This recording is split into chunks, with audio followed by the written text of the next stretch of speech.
Hello everyone, welcome to GGN. Today is Monday, March 18th, 2013. I'm Darko. Alright, I'm going to cover Israel and Syria mostly in this first video. Israel should shoot stone throwers as terrorists, insist only shootings can stop Arab rioters.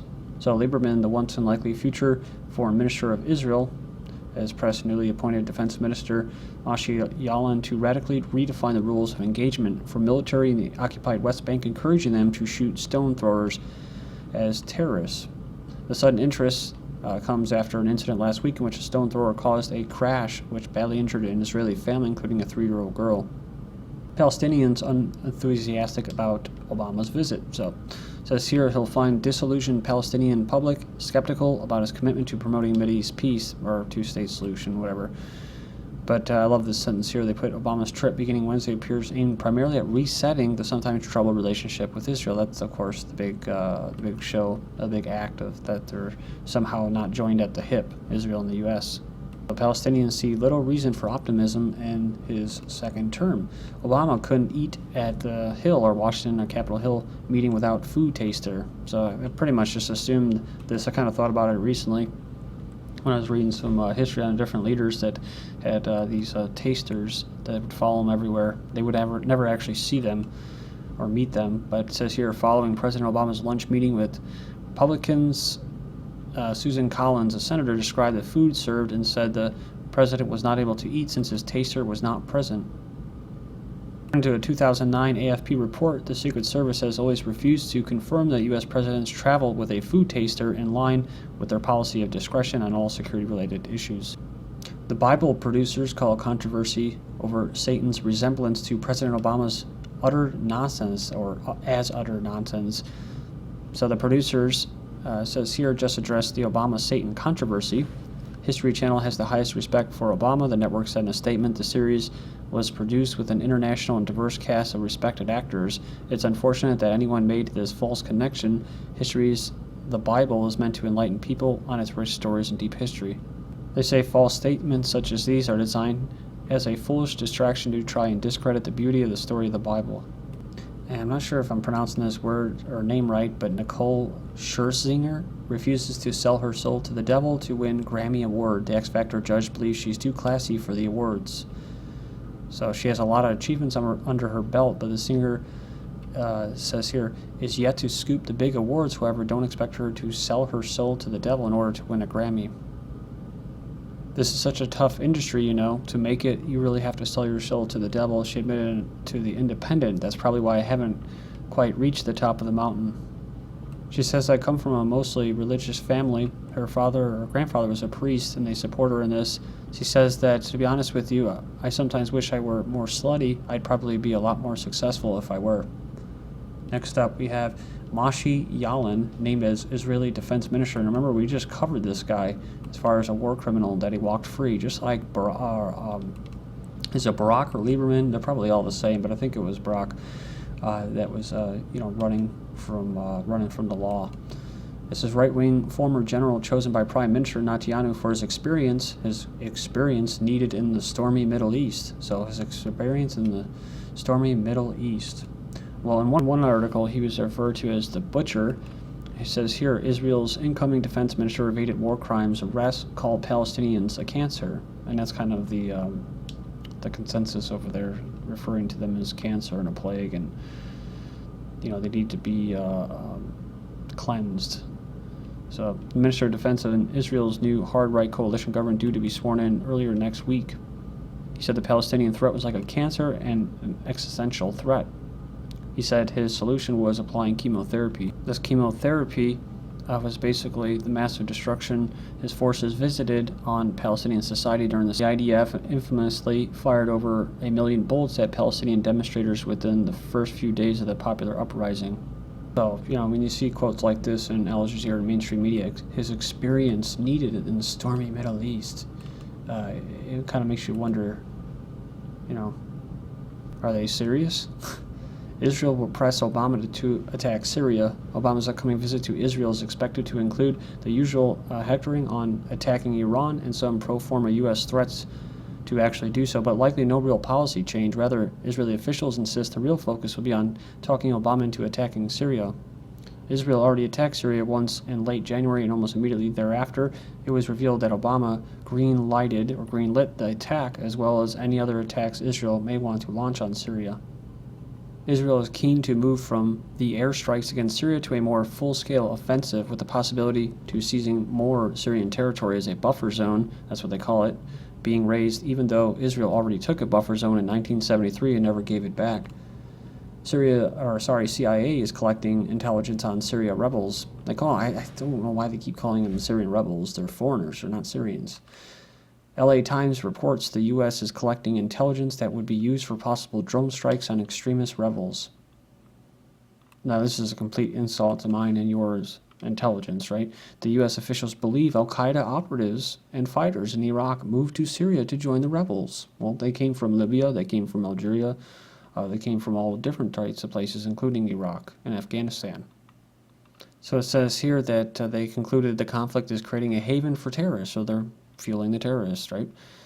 It could also be used to help moderate opposition figures prevail over the extremists, which is not what they want. They don't want that. They don't want Assad in there. Secular, moderate, which, can kind of leave you scratching your head. Well, what the hell are they doing? They're sitting here and they're directly arming and they're funding these terrorists. In fact, they're working alongside them just to any means necessary to get this regime change out. And what's going to happen is going to be just like Libya, where they're going to have a Sharia law imposed and they're going to have a very hard-line Islamic country. So, they're saying that they're worried about it, but what they're doing is actually creating it. So again, this is some real hardcore doublespeak here.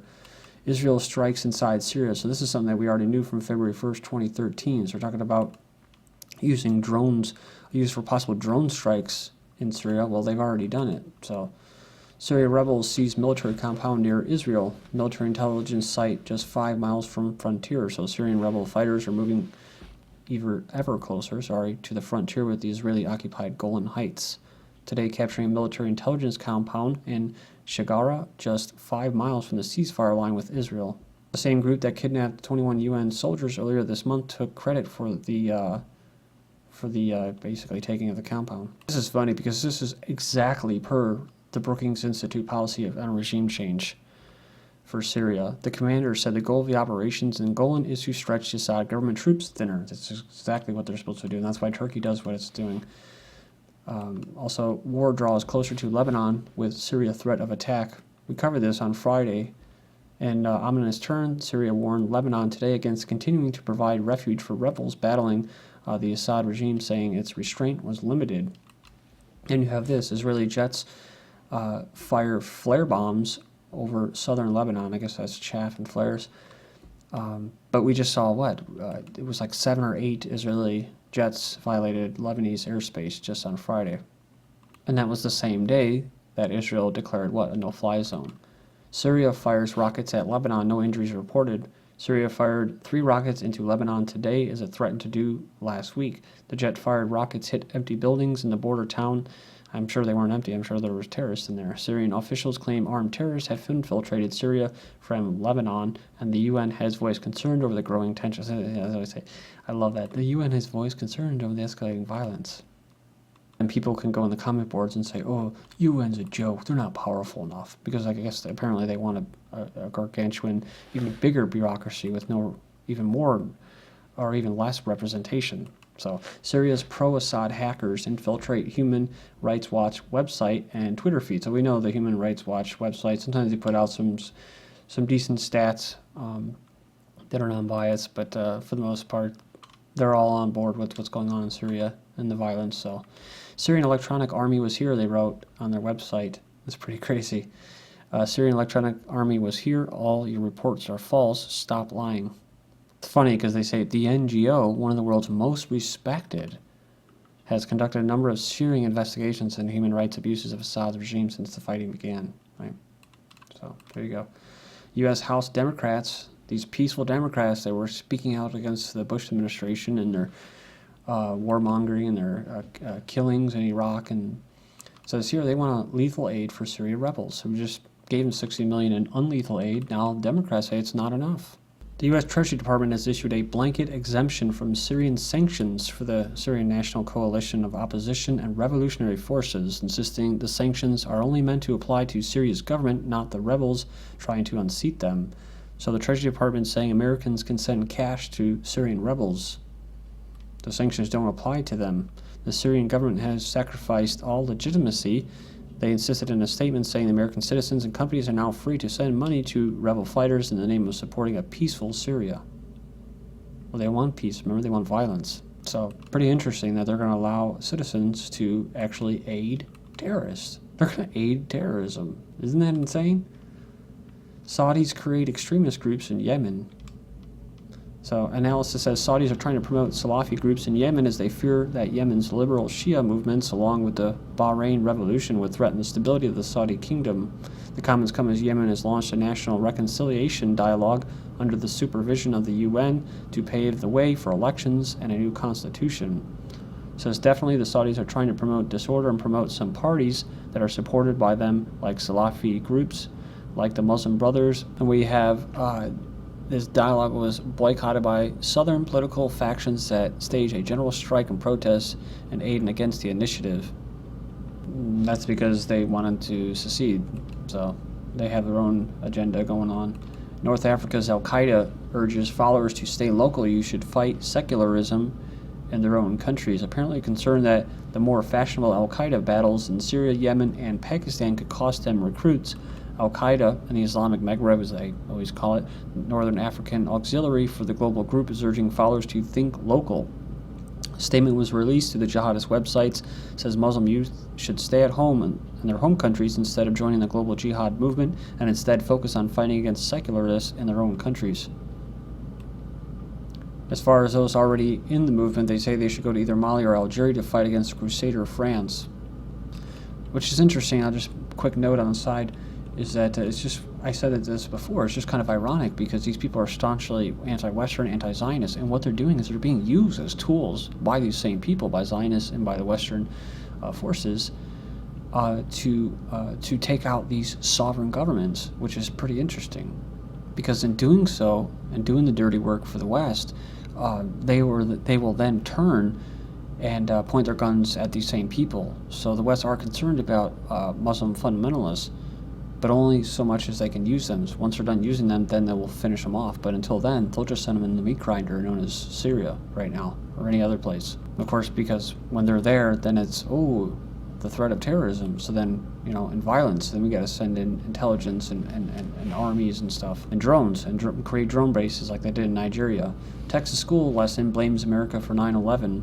So a parent in Corpus Christi, Texas was shocked by what her son brought home one afternoon, said her son and fifth graders to intermediate school had to watch a video entitled Remembering 9/11. She says that she was shocked by what she saw. This appalling video blames her country for the murders of over 3,000 people. So, like I mentioned before, I think it was Israel that was responsible. It was an attack against the United States. I don't blame a bunch of Saudi, basically operatives and all Muslims. There really is just not enough time to go through and break through all of the matrix, all the propaganda, because these people are going to look at it as well, those Muslims attacked us because we're free, right? Well, no, they weren't Muslims, really. I mean, if they were doing a job for Zionists. The West, it was a good pretext for the Judeo-Christians and Christian Zionists, along with the Bush regime and that, and these think tanks to put forth their plan of invading Iraq when there was no weapons of mass destruction, take out their longtime asset Saddam Hussein, who they used as a tool against Iran. So yeah, U.S., like they're doing in North Korea, is actually creating enemies. Their decisions are having negative effects on people elsewhere, but that's not why we were attacked. We were attacked by Israel, so that we could be used, like I said, so American soldiers can be used as tools for them. You see, they use them all as tools, including the people that hate them. They got them working for them. John Brennan in grad school, destroying democracy helped save it. So it says here, in 1980, the 25-year-old grad student at University of Texas wrote this master thesis called Human Rights, a case study of Egypt. Since the press can play such an influential role in determining the perceptions of the masses, I am in favor of some degree of government censorship. Inflammatory articles can provoke mass opposition and possible violence. The United Nations think tank opening office in Bahrain with Bahraini government funding. The 5th French soldier has been killed in Mali. So like in Syria, they get a little desperate, right? French-led forces used uranium-tipped weapons in Mali. Lastly, the Ministry of Defense admits campaign in Afghanistan is an unwinnable war, and MI6 CIA were told before invasion that Iraq had no active WMDs. Go figure. Thank you.